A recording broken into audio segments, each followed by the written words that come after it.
Howdy, friend. Sam Houston here, hoping you're living in high cotton. And if you're lucky enough to be in Texas, I know you're most of the way there. Now enjoy your daily dose of Texas history and Texas pride. Well, howdy, friend. Welcome to your Texas History Roundup for September 6th on this Feed Bandit podcast. In 1830, Juan Martín de Veramendi was elected vice governor of Coahuila y Texas. In 1821, he assisted Stephen F. Austin in securing the Texas Venture.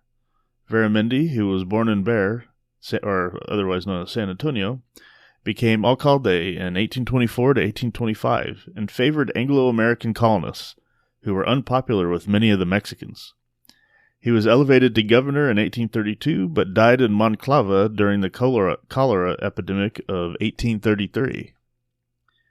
And he obviously owned quite a bit of land up here where I live, around New Braunfels. We got this gigantic residential development here called Veramendi, and there's a big street named Veramendi in town, interestingly enough. In 1853, the Whipple expedition entered the Texas Panhandle on its way to the West Coast. 70 men, led by Lieutenant Emil M. Whipple, or W. Whipple, of the U.S. Army, left Fort Smith, Arkansas in July to survey a potential transcontinental railroad route. It took 2 weeks to cross the Panhandle, fortunately without seeing any Comanches or Kiowa, and reaching Los Angeles on March 21, 1854. Substantial parts of the Transcontinental Railroad followed this survey. In 1875, the Constitutional Convention of 1875 opened in Austin, the goal being to rewrite the Constitution of 1869.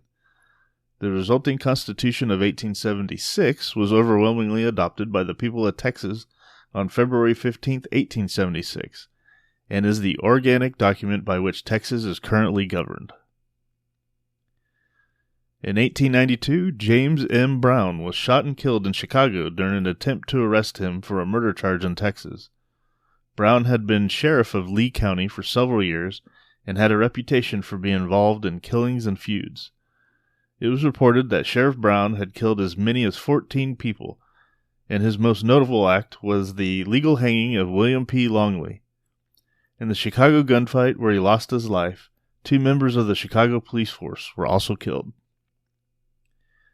And in 1960, Rafer L. Johnson set a new Olympic record in the decathlon in Rome, Italy to win the gold medal over his teammate Yang Chuang Kwang, or C.K. Yang. Johnson, an African-American, was the Associated Press Athlete of the Year for 1960 and broke the color barrier by winning the Sullivan Award as the nation's top amateur athlete.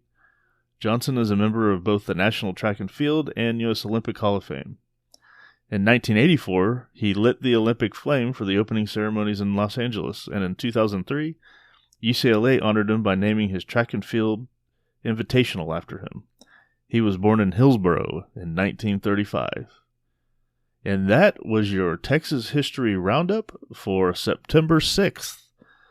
I hope you found that of interest, and I hope you come back tomorrow for some more Texas history. We will see you then. Thank you. Take care. Well, there you have it. If you like our podcast, check us out at feedbandit.com. There you'll find awesome Texas First outdoors gear and apparel.